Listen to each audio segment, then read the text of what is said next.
Dans les premiers temps de la télévision, le bulletin météo faisait partie intégrante du journal télévisé. Et puis, comme le sponsor est arrivé, la sponsorisation est arrivée et qu'on n'avait pas le droit de sponsoriser le journal télévisé, on a extrait le bulletin météo du journal télévisé et maintenant c'est un tel présente le temps. Et puis la météo, c'est devenu un gag, c'est devenu un sketch. Et aujourd'hui, parfois, la météo, ça devient un scandale. Et vous allez voir ça avec notre invité. Vous avez bien 10 minutes pour le PAF.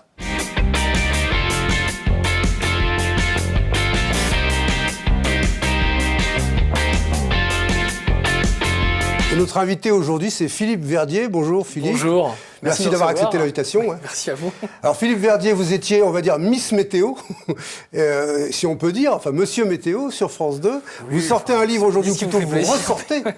Vous ressortez Climat Investigation, sauf que maintenant vous vous nommez Philippe Verdier, licencié par France Télévisions. Ce n'était pas écrit sur le premier livre, puisque c'est le premier livre qui a provoqué en fait, sur le premier, il y a eu différentes éditions, puisque le livre a été très vite en rupture de stock. Et au fur et à mesure qu'une affaire s'est greffée autour du livre, c'est-à-dire le fait que j'ai été licencié de France Télévisions, l'éditeur avait ajouté ces mentions-là, parce qu'en fait, l'histoire qui m'est arrivée a dépassé celle du livre. Voilà. Je vais vous raconter donc c'est ça. la première édition du premier livre qui a provoqué le licenciement. Absolument. Oui, c'est très, très rapidement, parce que j'ai été licencié moins d'un mois après le jour de la sortie du livre. Ouais. D'accord. Ouais. Alors, le premier livre racontait les interrogations que vous pouviez avoir sur le C'est une enquête, climat. Plus que mes interrogations. Il n'y a pas d'analyse. Moi, je ne suis pas climatologue, je ne suis pas météorologue. Je suis un journaliste spécialisé dans la météo et dans le climat depuis une vingtaine d'années. C'est une enquête avec différents points de vue que j'ai éclairés et que j'ai réunis. Donc, certains doutaient sur un certain nombre de choses, dont la compétence des Nations Unies à régler cette question du climat. Donc vous avez repris des points de vue qui n'étaient pas nécessairement les vôtres. C'est une enquête, donc j'ai interrogé des gens, bien sûr. Oui. Et donc c'est parce que vous avez publié cette enquête qu'on vous a interdit d'antenne dans un premier temps. Absolument. Et puis ensuite carrément licencié. C'est un fait rarissime d'être viré pour un bouquin dans une démocratie, dans un pays comme la France, mais c'est arrivé. Alors on va revenir sur cette idée-là, on va parler un peu de météo. Pour faire la météo, est-ce qu'il faut être spécialiste? Vous étiez journaliste spécialisé, vous connaissiez la météo, c'est vous qui faisiez vos cartes enfin... Très honnêtement, au début, pas trop, puisque moi j'ai commencé à Radio France Internationale, et au début, c'était la météo marine, et j'ai dit un certain nombre de bêtises en présentant la météo. J'ai été jeune journaliste, et très rapidement, je me suis aperçu qu'il fallait être au courant de ce que l'on disait, sinon il y avait des courriers en retour et que les gens ils faisaient très attention et que c'était une information mais très quand même, importante. vous receviez les bulletins météo du service de la météo. Absolument. Et après ça s'est fait, c'est devenu une spécialité, et puis après je me suis formé et sur le tas et personnellement pour devenir un spécialiste dans ce domaine. Vous saviez quand même de quoi vous parliez lorsque vous avez évoqué les problématiques de climatologie. Mais très vite, quand ce n'est pas le cas, on a la sanction du public parce que c'est vérifiable par un enfant de 5 ans. Vous savez, s'il pleut et qu'on a annoncé du soleil, on a un retour très très vite. Oui.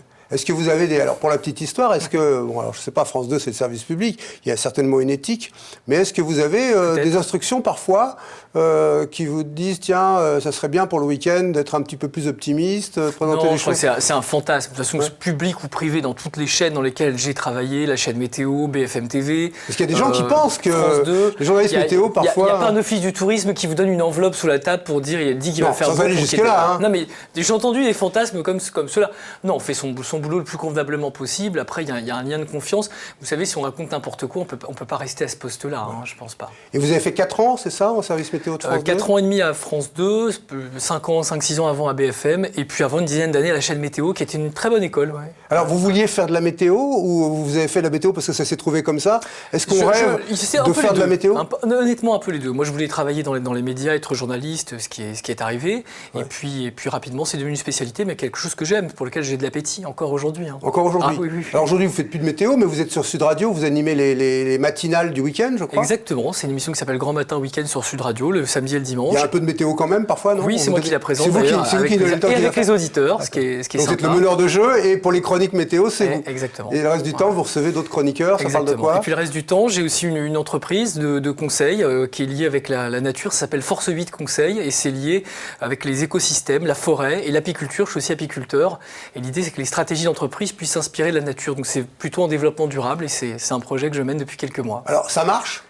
Est-ce que le bouquin et le licenciement vous a fait faire du buzz par rapport à je sais vos pas, activités de conseil? Il y a eu du buzz, mais très honnêtement, ça a été aussi du buzz qui a été pas forcément positif pour moi, tout ce qui est arrivé, tout ce scandale, parce que ça a été quand même assez violent pendant un temps très resserré. Et c'est ce que je raconte dans la nouvelle version du livre. Je raconte les coulisses, comment ça s'est passé pendant ces 2 mois, et avec France Télévisions, et avec les médias. Alors on va y revenir et on va s'interrompre tout de suite pour la chronique Pafienne. Philippe Verdier, je vous présente Clémentine Huet de l'Académie audiovisuelle. Clémentine. Alors Clémentine, vous avez rêvé d'être Miss Météo? De devenir Miss Météo, oui. Alors c'est sûr, when I was a child, I was a Jedi, mais de tempêtes stellaires en plus de météorites, j'ai toujours rêvé d'être Miss Météo. Alors encore un rêve de gosse, sorti de derrière les fagots, c'est pas grave, cet hiver va être rude, il va falloir couper du bois, donc je l'ai sorti. Qu'il pleuve, qu'il vente ou qu'il neige, elles sont toujours présentes, elles sont toujours fidèles au poste.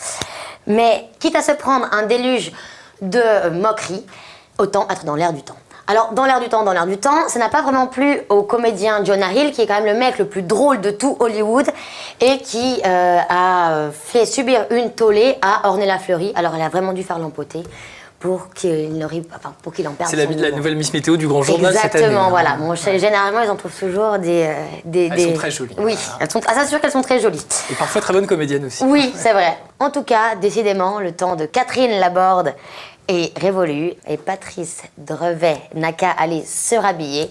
Bien chaud, car ne l'oublions pas, l'hiver sera rude. En tout cas, je pense qu'en 2141, le bulletin météo sera aussi long qu'un épisode du Seigneur des Anneaux.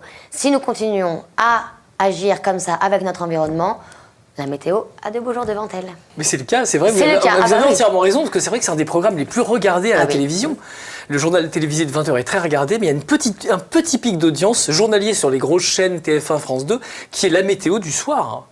Encore aujourd'hui, en dépit d'Internet, en dépit des applis. On se dit, je vais regarder la météo, et puis parfois, selon la personne qui présente, c'est tellement pas intéressant qu'on décroche et qu'on se dit « Ah merde, je sais pas quel temps il va faire au fait ». Et là, on va regarder les applications qu'on a sur nos smartphones qui nous donnent le temps qu'il va faire. Mais je vais vous faire une confidence. Moi, il y a une quinzaine d'années, quand on a vu le début d'Internet et des applis météo, je me suis dit le métier de présentateur ou de Miss Météo, parce que vous rêvez de faire ça, est mort. C'est terminé. On n'aura plus besoin de ces gens devant une carte pendant 2 minutes. Erreur fatale. En fait, on a besoin d'un lien humain, de quelqu'un qui vous raconte l'histoire, qui vous dit s'il va faire chaud, s'il faut s'habiller. C'est un lien physique en même temps entre l'environnement et nous. Et puisqu'on parle des Miss Météo, qu'est-ce que vous pensez de ces Miss Météo qu'on voit sur certaines chaînes, que je ne nommerai pas, qui font la météo avec leur nombril, qui ont l'œil vide, qui lisent le prompteur, et manifestement, elles ne comprennent pas ce qu'elles disent? Honnêtement, il y a quand même, sur la majorité des chaînes, ce sont des gens qui sont investis, qui racontent l'histoire et qui font très très bien leur boulot. L'état d'esprit des rédactions a changé, on met quand même des gens très compétents à ces postes-là, sinon ça ne tient pas la route. Alors il y a quelques exceptions, et puis aussi, vous en parliez un petit peu de Canal+, mais là c'est une autre histoire, oui. Ça fait partie de l'histoire de cette marque d'avoir un sketch, un gag, un rendez-vous qui fédère. C'est vrai que c'est pas forcément pour le temps qu'il va faire, mais on passe un bon moment. Et alors vous avez appris comment, par exemple sur France 2, je sais qu'on a un prompteur plus l'écran qui vous renvoie votre incrustation dans la carte. Il y en a un de chaque côté, il y en a un de l'autre côté et tout, et on fait le petit balai, la pointe bretonne, Strasbourg. Est-ce que vous êtes formé par la chaîne quand vous entrez dans la chaîne? Non, en général, la plupart des gens le savent, ça se fait ou en interne, mais il n'y a personne qui débute véritablement à ce niveau-là et ce stade-là pour faire ce métier-là. Quand on lance à France 2, c'est qu'on a fait ses classes à BFM et ailleurs. Exactement, c'était mon cas. Alors vous avez raison de dire qu'il y a un prompteur. Le prompteur, en fait, reflète l'image pour avoir le positionnement de son corps par rapport à la carte. Mais il n'y a pas de texte, c'est un peu comme vous, d'ailleurs vous êtes prête, il n'y a pas d'oreillette, il n'y a pas de texte écrit sur un prompteur, c'est une semi-improvisation, il faut être très à l'aise devant la caméra et savoir ce qu'on dit. Et vous faisiez vos cartes vous-même? Ou on vous envoyait les cartes toutes faites Non. Il y a un logiciel, c'est le cas à France 2, c'était aussi mon cas quand j'étais à BFM et c'est encore le cas aujourd'hui. Les présentateurs préparent leur bulletin, ils ont vraiment la main éditoriale sur la météo, ils préparent leur carte, ils savent ce qu'ils vont dire en étant maîtres de leur bulletin. Et c'est toujours dans le même ordre? C'est-à-dire on ne travaille pas 2 minutes par jour quand on est monsieur ou madame météo. Attention, on travaille toute la journée, on prépare. C'est-à-dire que sur France 2, le soir, on enregistrait d'un seul tenant la météo avant le journal, la météo après le journal et la météo du journal de fin de soirée. Sur une même session d'enregistrement. Vous avez entièrement raison pour des raisons techniques, c'est le cas sur France 2, sur France 3, c'est le cas sur TF1 aussi pour des raisons techniques, c'est la même régie que celle du journal télévisé, c'est enregistré un tout petit peu avant le journal télévisé en léger différé, c'est pas en direct. En revanche, les météos du matin à France Télévisions, à Télématin sont en direct, elles sont dans l'émission. La plupart des météos des chaînes d'infos, BFM, iTélé sont en direct, certaines sont enregistrées mais c'est à la marge. Et dans les grandes chaînes, quand il y a des événements météorologiques, des tempêtes, des choses comme ça, là vous êtes invité en plateau. Exactement. Et vous venez commenter. La météo revient dans le journal comme elle le fut dans les années 70 avant que ce soit un programme à part entière, avec de la pub autour. Sponsorisé, absolument, parce que le journal ne peut pas l'être, comme je l'ai dit tout à l'heure. Bien sûr. Et Est-ce que vous rêvez de faire autre chose? Bon, maintenant, sur Sud Radio, vous êtes animateur, comme on l'a dit tout à l'heure. Est-ce que vous rêvez de faire autre chose, de sortir de ce ghetto? Est-ce que c'est un ghetto, la météo? Mais c'est pas un ghetto, enfin, sinon, j'y serais pas resté. Vous savez, je pense que c'est quelque chose qu'on avait en tête en disant, c'est un tremplin, la météo. Et quand j'ai commencé à faire ce métier-là, on me disait, bon, c'est bien ce que tu fais maintenant, mais qu'est-ce que tu vas faire après? Ben non, c'est un métier à plein temps, à part entière. Regardez quelqu'un comme Evelyne Galliac, après 70 ans, on lui dit pas qu'est-ce que tu vas faire après. Elle était speakerine, elle a démarré speakerine. Mais oui, mais elle fait super bien son boulot. Elle présentait les programmes en direct à la télévision, comme Evelyne Leclerc et d'autres. Et ce sont des personnalités sur chaque chaîne très, très populaires, sur lesquelles il y a un lien de confiance, une habitude, et ça fait partie de l'image d'une chaîne, un présentateur ou une présentatrice météo. Qu'est-ce que vous pensez maintenant donc, de la façon dont la météo est faite lorsqu'il n'y a que des cartes et pas de présentateurs? C'est aussi un autre style qui est peut-être adapté à d'autres modes de lecture. C'est vrai, quand on regarde la carte sur un smartphone, il n'y a pas forcément de présentateur. Moi, je crois vraiment que la pertinence de ce lien humain, de quelqu'un qui vous explique pourquoi il y a une tempête, pourquoi il fait subitement très chaud, on a besoin d'avoir quelqu'un qui vous explique. C'est un petit peu comme un médecin, ça vous rassure aussi. Alors, on va reparler de ce livre que vous sortez donc aux éditions La Mécanique Générale. Ça s'appelle Climat Investigation, les dessous de l'affaire. Ce qui fait que vous avez ajouté... Alors, plus les dessous de l'affaire. En fait, c'est le livre Climat Investigation. Dans avec la version en plus, originale, avec en plus, voilà ce qui s'est passé. Alors moi j'ai une question à vous poser, vous êtes journaliste, vous avez témoigné dans votre livre d'une enquête que vous avez menée avec des gens qui ont donné leur avis. La liberté d'expression, c'est quelque chose qui se respecte, dont vous vous réclamez, dont vous vous êtes réclamé lors de la sortie du livre. Est-ce que ça doit surtout pas être... le fait d'avoir été écarté de l'antenne et viré pour un livre. Mais est-ce que ça ne doit pas être assorti aussi d'une forme de responsabilité, de vérifier, contre-vérifier, survérifier les informations qu'on vous donne, même si vous recueillez des témoignages, cette responsabilité consiste à dire, ce témoignage-là, ça relève un peu quand même du climato-sceptique, ça relève un peu de la théorie du complot, je ne vais pas le passer parce que je ne veux pas que le public... je veux pas avoir cette emprise sur le public et faire passer des messages, même si je sais que ça va faire du buzz. Buzz qui vous a piégé un petit peu. Est-ce que cette responsabilité-là, ça vous a pas un instant interpellé pour essayer de filtrer un peu l'information que vous vouliez délivrer? J'ai pas ce sentiment-là. Moi, je suis allé au bout de mon projet, c'est-à-dire j'ai donné la parole à des gens qui ne l'avaient pas forcément, et parmi les scientifiques, et des gens qui ont même fait partie du GIEC. Hein, donc, je veux dire, c'est pas n'importe qui ni n'importe quoi. Et là, il n'y a pas de complot dans l'histoire. Mais ce sont des gens qui ont un avis scientifique différent aujourd'hui, n'ont pas forcément accès aux médias pour raconter ces choses-là. Moi, j'ai simplement mis ça en lumière à travers cette enquête. Après, sur le reste, il y a eu un certain nombre de critiques qui n'ont pas toujours été justifiées. Des fois, ça a été quand même très, très violent et très, très loin. Hein. Alors voilà, la météo, ça mène à tout, hein, y compris au licenciement à France Télévisions. Et puis, il y a plein de choses dans la vie aussi. Hein, voilà. Voilà, et ça valait bien qu'on y consacre 10 minutes pour le PAF.